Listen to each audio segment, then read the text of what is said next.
Hey, greetings, friends, and welcome. This is week 3, and this is going to be lecture 3. If you're on your PowerPoint, we are on the slide that says Disruptive Disequilibrium. I wrote this quote here that I think for me has helped capture maybe some of the challenges that some of us have faced. I say a modicum of success, which is a fraction of success, or the illusion of stability, will breed a complacency towards innovation, organizational self-deception, and a myopic, short-sighted approach to organizational health. It often requires a season of disruptive disequilibrium to reveal, one, the gaps in effectiveness. Where have we deceived ourselves in saying that we are better than we actually are? I'm telling you, there's nothing like success to gloss over your lack of competency. Momentum, and I always liked, John Maxwell. He would say, you always want the big momentum on your side, because momentum will make you look better than you are, and when you don't have momentum, it'll make you look worse than you really are. The problem with the big mo is we can actually start to believe that we are better than we are, and we lose the capacity for self-reflection, where we evaluate our true effectiveness. It reveals outdated assumptions. There are things that we just assume about our organizations and churches that are no longer relevant or true, but we just believe and assume them to be so because that's what we can do when things are fairly stable.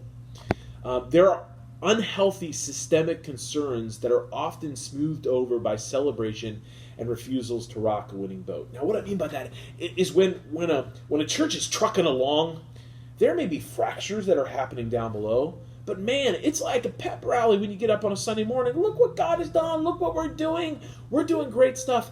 And there's people in there who know and can see things falling apart, but they don't want to say anything. They don't want to be that person.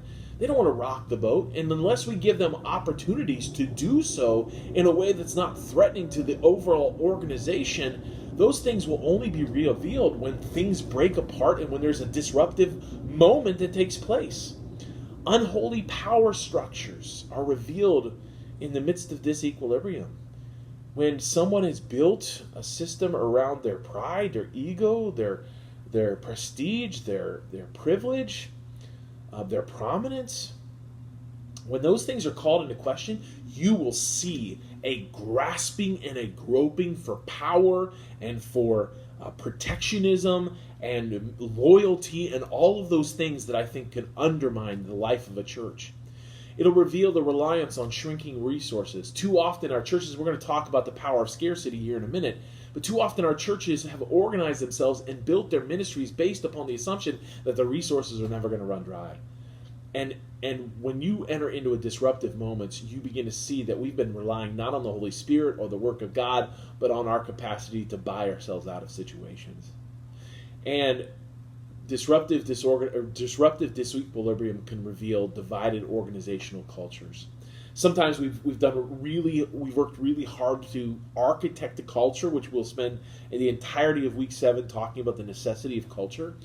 We'll have done a really good job of working to define a culture, and yet there'll be divides that'll be happening there that, again, in the midst of stability or success, you don't really notice until things become disturbed, and that's when they rise to the surface.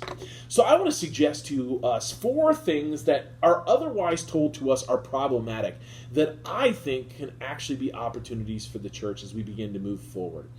I think there's power in disequilibrium. So stability breeds entrenchment, right? So we just settle into the way we do things, because if we're stable, if we're secure, if we're successful, why do we need to change? But I don't want you to fool yourself. Disequilibrium can also breed entrenchment, because as people become fearful about change, they tend to root in and become more entrenched in their positions. But disequilibrium can produce an atmosphere conducive to change. Think about what happens when a church, when a loved pastor leaves, when a church split happens, when rapid decline happens, when a threat of closure, when they're faced with it, when something like COVID strikes. All of a sudden the congregation begins to go, we need to change, right? And yes, there's this urgent, desperate cry. Disequilibrium will raise the level of urgency, and we will know that a change becomes necessary. But I need you to understand something. that any and all change that has been conceived by the organization in the midst of urgency is also operating under the previously held assumptions about the way things are. So they want to change, but they want to change within the paradigm that they already exist, which means the only change they're thinking are slight, minuscule technological changes. So here's what we do.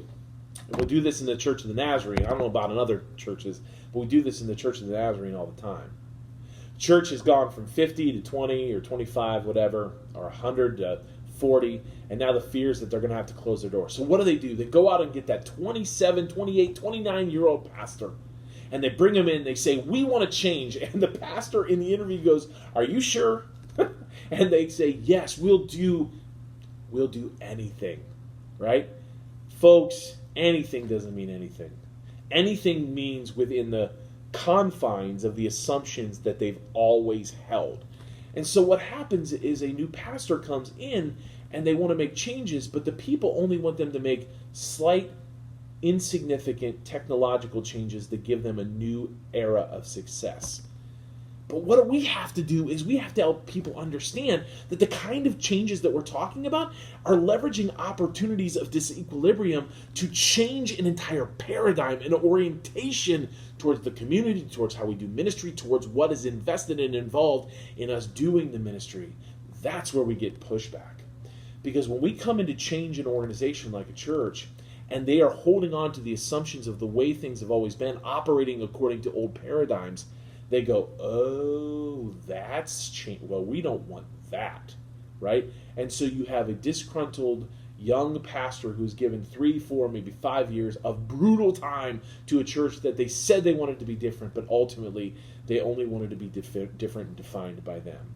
So we've got to help churches. We've got to teach churches. We've got to help them embrace this reality that the paradigm for how we operate as the church must shift in the midst of this equilibrium.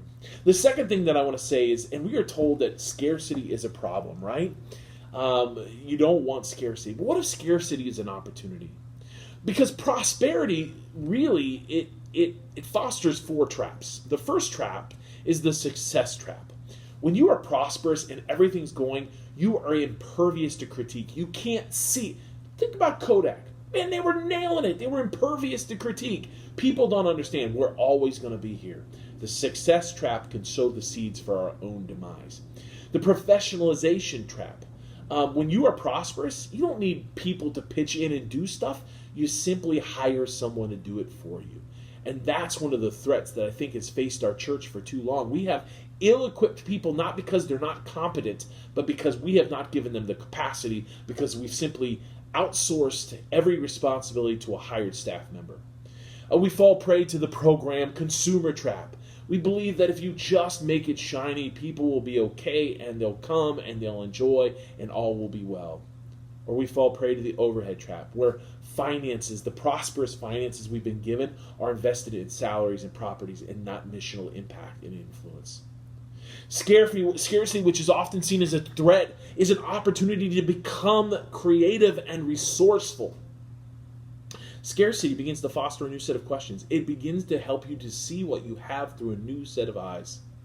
What do we truly value, and do our values match our budget? That's a question that has to be asked. So we say we value outreach, and yet 80% of our income goes to overhead? Do we really value outreach? Who do we hire? I attend a campus of a megachurch here in the city, and I'm really close friends with the campus pastor. That was one of the questions they had to ask as COVID hit. They said, we realized that we had to make a shift. We had to pivot in how we empowered our church, but we had been busy hiring specialists who were specialized in worship, specialists in this, specialists in that. And we hired them because they were really good at what they did, but it doesn't mean that they were good about equipping other people to do the work that God was calling them to. And so we have to think about what is our priority in hiring staff. Are we hiring people to do the work? Are we hiring people to call them to equip others to do the work for which God has created them to do? How much money do we spend on building versus our ministry? And is there a value in missional co-vocational work for the pastor? Because I think one of the things about co-vocational pastoring is it can create new boundaries between us and the congregation, and adjust the expectations, putting more back on the shoulders of the congregation, because they realize that the pastor's got to work too. So scarcity can become an opportunity. We'll pick up the other two in the last lecture.